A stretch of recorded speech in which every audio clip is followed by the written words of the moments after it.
യേശുവിൽ സ്നേഹമുള്ളവരെ, നമ്മുടെ ജീവിതത്തിലൊക്കെയും നമുക്കൊരു വീണ്ടും വിചാരം ഉണ്ടാകും.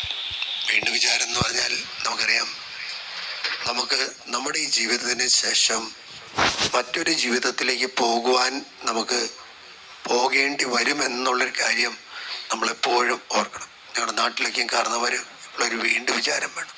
വീണ്ടും വിചാരം എന്ന് പറഞ്ഞാൽ എന്തായിരിക്കും? എന്താണ്? ഭാവി ജീവിതത്തെക്കുറിച്ച്, ഭാവി സ്വർഗരാജ്യത്തെക്കുറിച്ച് എപ്പോഴും നമ്മൾ ഓർമ്മിച്ചു കൊണ്ടിരിക്കണം. അതിനു വേണ്ടി ത്വരിതപ്പെടുത്തിക്കൊണ്ടിരിക്കണം. അതിനു വേണ്ടിയാണ് നമ്മൾ വിളിക്കപ്പെട്ടിരിക്കുന്നതും ആ വാസസ്ഥലം കരസ്ഥമാക്കാൻ വേണ്ടിയാണ് നമ്മൾ കഷ്ടപ്പാടുകളും വേദനകളും ഈ രോഗങ്ങളും സഹിച്ചുകൊണ്ട് ഈ കാലഘട്ടത്തിൽ ഈ കാലഘട്ടത്തിൽ നമ്മൾ ജീവിച്ചു പോകുന്നു. അതുകൊണ്ട് വീണ്ടും വിചാരം എന്ന് പറഞ്ഞ സ്വർഗരാജ്യത്തെക്കുറിച്ച് നമ്മളെപ്പോഴും ഓർക്കുകയും അതിനുവേണ്ടി ആഗ്രഹിക്കുകയും അതിനുവേണ്ടി പ്രാർത്ഥിക്കുകയും ചെയ്യണം. എന്നാൽ മാത്രമേ സ്വർഗരാജ്യത്തിൽ പ്രവേശിക്കാൻ സാധിക്കൂ. വിശുദ്ധന്മാരെല്ലാം അതിനുവേണ്ടി ആഗ്രഹിക്കുകയും അതിനുവേണ്ടി ജീവിക്കുകയും ചെയ്തവരാണ്. അല്ലെങ്കിൽ ഈ ലോകസുഖങ്ങളെല്ലാം ഉപേക്ഷിക്കാനുള്ള കാരണം എന്താണെന്ന് വെച്ചാൽ അവർക്ക് ഒറ്റ കാര്യമുള്ളൂ: ദൈവവിചാരം അല്ലെങ്കിൽ സ്വർഗരാജ്യം നേടണമെന്നുള്ള അവകാശമുണ്ട്. ചാൾസ് ബോറോമിയോ എന്ന് പറയുന്ന വിശുദ്ധനുണ്ട്. ആ വിശുദ്ധൻ ഒരു രാജകുടുംബത്തിൽ, ഒരു പ്രഭു കുടുംബത്തിൽ ജനിച്ച പയ്യനാണ്. പക്ഷെ അവൻ ജനിച്ചു വന്നപ്പോൾ തന്നെ അവന് വലിയൊരു ആഗ്രഹം ഉണ്ടായിരുന്നു, ജനത്തിന് വേണ്ടി എന്തെങ്കിലും ചെയ്യണമെന്ന്. അതുകൊണ്ട് അവൻ കടന്നു വരുമ്പോൾ അവൻ്റെ ജീവിതത്തിലെ കുടുംബത്തിലെ ചേട്ടനൊക്കെയും മരിച്ച് ഗവർണർ സ്ഥാനമൊക്കെയും ഇവന് വേണ്ടി മാറ്റിവെക്കുമ്പോഴും ഇവൻ അതെല്ലാം ഉപേക്ഷിച്ചിട്ട് ഇവൻ വൈദികനാകാൻ വേണ്ടി പോവുകയാണ്. ആ വൈദികനായി കഴിഞ്ഞ് വരുമ്പോൾ ഉണ്ടാകുന്നതെന്ന് വെച്ചാൽ അവന് വലിയ കൃപ കർത്താവ് കൊടുത്തു. ആ കൃപ ഉപയോഗിച്ച് അവൻ ചെയ്യുന്നത് മിലാൻ രൂപതയിൽ അല്ലെങ്കിൽ മിലാൻ്റെ പരിസര പ്രദേശങ്ങളിൽ പടർന്നു പിടിച്ച വലിയൊരു പകർച്ചവ്യാധിയെ അതിജീവിക്കാൻ ഗവൺമെൻറ്റിന് സാധിച്ചില്ല. ഗവൺമെൻറ് വന്ന് അവസാനം സഹായം ചോദിക്കുന്നത് ആരുടെ അടുത്താണെന്ന് വെച്ചാൽ ഈ ചാൾസ് എന്ന് പറഞ്ഞ ആർച്ച് ബിഷപ്പിൻ്റെ അടുത്താണ്.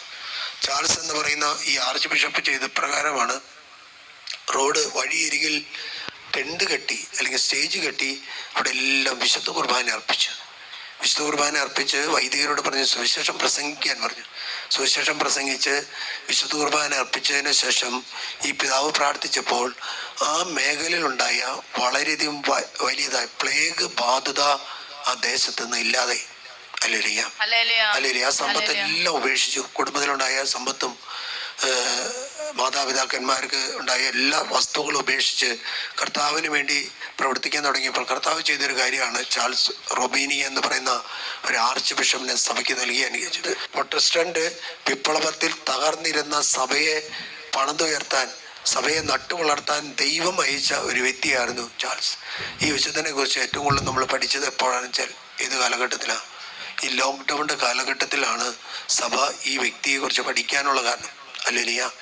നമുക്ക് പ്ലേബാധ്യതയെ പിടിച്ചു കഴിഞ്ഞാൽ അതിനെ മാറ്റാനുള്ള ഒരു വിശുദ്ധ കാതറിൻ ആയിരുന്നു. പക്ഷെ അതിലും കൂടുതൽ ഈ പ്ലേബാധ്യതയെ മാറ്റിയ ഒരു വിശുദ്ധനാണ് ചാൾസ് ബൊറോമിയോ എന്ന് പറയുന്ന വിശുദ്ധൻ. അവർക്കെല്ലാം സ്വർഗരാജ്യത്തെ കുറിച്ചുള്ള ഒരു വീണ്ടും വിചാരമുണ്ടായിരുന്നു. സ്വർഗരാജ്യത്തിന് വേണ്ടി അവർ അധ്വാനിക്കുമായിരുന്നു. ആത്മാക്കളെ കുറിച്ച് ചിന്തിക്കുന്ന ഒരു കാലഘട്ടമാണ്. ആത്മാക്കൾ എന്ന് പറഞ്ഞാൽ നമ്മുടെ ആത്മാക്കളെയും കുറിച്ചും ശുദ്ധീകരണ ആത്മാക്കളെ കുറിച്ചും വൈദികരെ സാധാരണ ഈ നവംബർ മാസം 1-2 തീയതികളിൽ പറയുന്ന 1-2 വാക്യങ്ങൾ നിങ്ങൾക്കറിയാം: സമരസഭ, സ്വർഗീയ സഭ, സഹനസഭ. അല്ലേ? പ്രത്യേകിച്ച് വയസ്സായ അച്ഛന്മാരത് നമ്മൾ ഓർമ്മിപ്പിക്കും. സ്വർഗീയ സഭ എന്ന് പറഞ്ഞാൽ അതാണ് നമ്മുടെ വീണ്ടും വിചാരം വേണം സ്വർഗരാജ്യത്തെ കുറിച്ച്. സഹനസഭ എന്ന് പറഞ്ഞാൽ അതാണ് ഈ മാസം നമ്മൾ ആഘോഷിക്കുന്നത്. സമരസഭ എന്ന് പറഞ്ഞാൽ നമ്മൾ സമരം ചെയ്തുകൊണ്ടിരിക്കുക, പിശാചിനോട് സമരം ചെയ്തുകൊണ്ട്. പിശാച് തൻ്റെ ടാർജറ്റ് അവൻ ശക്തമായിട്ട് പൂർത്തീകരിച്ചുകൊണ്ടിരിക്കുക. കുടുംബ ബന്ധങ്ങളെ അവൻ ശിഥിലമാക്കാണ്. സഭയെ പോലും, സഭയിലെ സമർപ്പിതരെ പോലും, സഭയിലെ വൈദികരെ പോലും, സഭാശ്രേഷ്ഠന്മാരെ പോലും ഭിന്നിപ്പിച്ചുകൊണ്ട് അവൻ്റെ ടാർജറ്റ് അല്ലെങ്കിൽ ജൈത്രയാത്ര തുടർന്നുകൊണ്ടിരിക്കുക. കഴിഞ്ഞ ദിവസം ഞാൻ ഓർക്കാണ്, ഒരു കുടുംബത്തിലെ ഒരു കുട്ടിയെ ഇവിടെ കൊണ്ടുവന്ന് പ്രാർത്ഥിക്കാൻ. യുവതിവാക്കളാണത് കേൾക്കേണ്ടത്. കാരണം ഈ ചാനലൊക്കെയും യൂട്യൂബൊക്കെയും തുറക്കുമ്പോൾ അതിൽ പല സാധനങ്ങളുണ്ട്. ധ്യാനം അതാണ് ഇതാണെന്നൊക്കെ പറഞ്ഞുകൊണ്ടുള്ള സാധനങ്ങളുണ്ട്. അതൊക്കെ നെഗറ്റീവ് എനർജി കടന്നു വരും. ഒരു ജോലി ചെയ്യുന്ന ഒരു പെൺകുട്ടിയാണ്. അവൾ പറയാണ്, അവൾക്ക് ആരോ ഒരാള് ഒരു ഒരു യൂട്യൂബ് അയച്ചു കൊടുത്തു. അവൾ ആ യൂട്യൂബിൽ കയറി ഒന്ന് നോക്കി.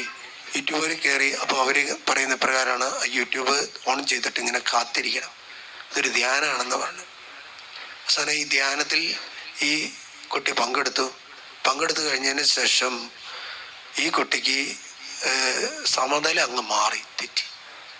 അവൾക്ക് എല്ലാം ഭയം വന്നു, പേടി വന്നു. കണ്ടുകൊണ്ടിരിക്കുമ്പോൾ തന്നെ ഒരു എനർജി, പോസിറ്റീവ് എനർജിയിലെ നെഗറ്റീവ് എനർജി ഈ നട്ടലിലൂടെ അങ്ങ് ഒഴുകാണ്. നട്ടലിലൂടെ ഒഴുകിക്കഴിഞ്ഞപ്പോൾ അവൾ പറയുന്നത് നട്ടല് വലിയ വേദനയിലേക്ക് പോയി.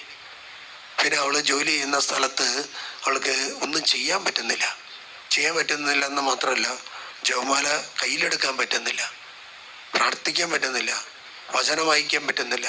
ഒരു അക്രൈസ്തവ കുടുംബത്തിൽ പിറന്ന ഒരു, പക്ഷെ അവള് നന്നായിട്ട് പ്രാർത്ഥിക്കുന്ന ഒരു പെൺകുട്ടി. ഹല്ലേലൂയ.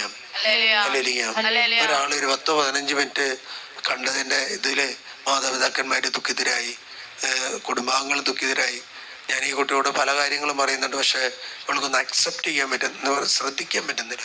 അല്ലെങ്കിൽ നന്നായിട്ട് പ്രാർത്ഥിക്കുന്ന ഒരു പെൺകുട്ടിയായിരുന്നു. അല്ലെങ്കിൽ ഇവിടെ ശുശ്രൂഷയിലേക്കും വന്ന് പങ്കെടുക്കുന്ന. അപ്പോൾ ജോലി ചെയ്യുന്ന സ്ഥാനത്തിൽ അവർ പറഞ്ഞു, ഈ കൊച്ചിന് എന്തോ ഒരാഴ്ചയായിട്ട് എന്തോ പ്രോബ്ലം ഉണ്ട്, നിങ്ങൾ എന്തെങ്കിലും ഒരു സ്ഥലത്തൊന്ന് കൊണ്ടുപോയി കാണിക്കാൻ പറഞ്ഞു. ഭയങ്കര കരച്ചിലും പൊട്ടിക്കരച്ചിൽ. മാതാപിതാക്കന്മാർ പറയുന്നത് നമ്മൾ ഒന്നും ആ കൊച്ചിന് കേൾക്കാൻ പറ്റില്ല. നെഗറ്റീവ് ഈ ഈവിൾ പവർ നമ്മുടെ ശരീരത്തിലേക്ക് കയറി കഴിഞ്ഞാൽ പിന്നെ നമുക്ക് പ്രാർത്ഥിക്കാൻ പറ്റില്ല. ഹല്ലേലൂയ. ഞാൻ വെഞ്ചിരിച്ച് കുരിശ് കൊടുത്തു, അതോടൊപ്പം ഞാൻ വെഞ്ചിരിച്ച് ജപമാല കൊടുത്ത് പ്രാർത്ഥിക്കാൻ പറഞ്ഞു. കുറേ പ്രാർത്ഥനകൾ ഇരുന്ന് ചൊല്ലി. ഏകദേശം 1.5 മണിക്കൂറോളത്തോളം നമ്മൾ ഈ മുറിയിൽ തന്നെ ഇരുന്ന് പ്രാർത്ഥനകൾ ചെല്ലിച്ച് ഡെലിവറൻസ് ചെയ്തു. അപ്പോൾ ഏകദേശം ഒരു ശാന്തമായി. അല്ലെങ്കിൽ ഇത് പറയുന്നതിൻ്റെ കാരണം അങ്ങനെയുള്ള യൂട്യൂബുകൾ നമുക്കുണ്ട്. കൂട്ടുകാർ പറയും ഇതൊന്ന് കണ്ടപ്പോൾ ഇത് നല്ലതാണ് എന്നൊക്കെയും അങ്ങനെ ചിന്തകളും നമുക്ക് നൽകും. പക്ഷെ അത് നമ്മുടെ ഈ സ്വർഗരാജ്യം നമുക്ക് നഷ്ടപ്പെടുത്തുന്ന കാര്യമാണ്. അല്ലെങ്കിൽ നെഗറ്റീവ് എനർജി കയറി കഴിഞ്ഞാൽ നമ്മളിലുള്ള പോസിറ്റീവ് എനർജിക്ക് പിന്നെ നമുക്ക് പ്രവർത്തിക്കാൻ, ഈശോ പോസിറ്റീവ് എനർജിയാണ്, പിശാച് നെഗറ്റീവ് എനർജിയാണ്. അല്ലെങ്കിൽ ആ മാതാപിതാക്കന്മാർ പറയും, ഞങ്ങൾ എന്ത് വെച്ചാൽ എവിടെ കൊണ്ടുവച്ചാൽ ഹോസ്പിറ്റലിൽ കൊണ്ടായാലും കാര്യമില്ല. കാരണം ഇതിനെ ഇറക്കാൻ ഹോസ്പിറ്റലിലെ ഡോക്ടർമാർക്ക്, അങ്ങനെയുള്ള ഡോക്ടർമാർക്കൊന്നും അറിയില്ല. അല്ലെങ്കിൽ ഒരമ്മച്ചി എന്നോട് വന്ന് പറഞ്ഞ ഇപ്രകാരമാണ്, വീട്ടിൽ 2 പിള്ളേരുണ്ട് വെച്ചാൽ ഭയങ്കര പ്രശ്നമാച്ചാ. ഒരാൾ പിന്നെയും കുഴപ്പമില്ല, ഇളയാൾ പിന്നെയും മാറ്റങ്ങളുണ്ട്. പക്ഷെ മൂത്ത ആള് ജഗം ചെയ്ത പള്ളിയിൽ പോകില്ല, അല്ലെങ്കിൽ പ്രാർത്ഥിക്കില്ല. കുടുംബ പ്രാർത്ഥന നടത്തുന്ന സമയത്ത് എന്ത് ചെയ്യുന്ന വെച്ചാൽ ചിലപ്പോൾ മൊബൈലിൽ നിന്ന് ഇങ്ങനെ തട്ടിക്കൊണ്ടിരിക്കും, അതിനുള്ള കാര്യങ്ങൾ ചെയ്യും. അപ്പം അമ്മച്ചി എന്നോട് ഞാൻ പറഞ്ഞു നമുക്ക് പ്രാർത്ഥിക്കാം, നമുക്കതിൽ കൂടുതൽ ഒന്നും ചെയ്യാനില്ല. അപ്പം അമ്മച്ചി പറഞ്ഞു അങ്ങനെയൊന്നും പറയാം, അച്ഛൻ്റെ എന്തെങ്കിലും പരിഹാരം ചെയ്യണം. ആ ചേച്ചിയുടെ കണ്ണുനീര് കണ്ടിട്ട് ഞാൻ തലയിൽ കൈ വെച്ച് ഏതെങ്കിലും ഒന്ന് പ്രാർത്ഥിച്ചു വിട്ട് കഴിഞ്ഞ ബുധനാഴ്ച ആ ചേച്ചി സന്തോഷത്തോടെ, എല്ലാ ആഴ്ചയിലും ആ സഹോദരി ഇവിടെ വരുന്നതാണ്.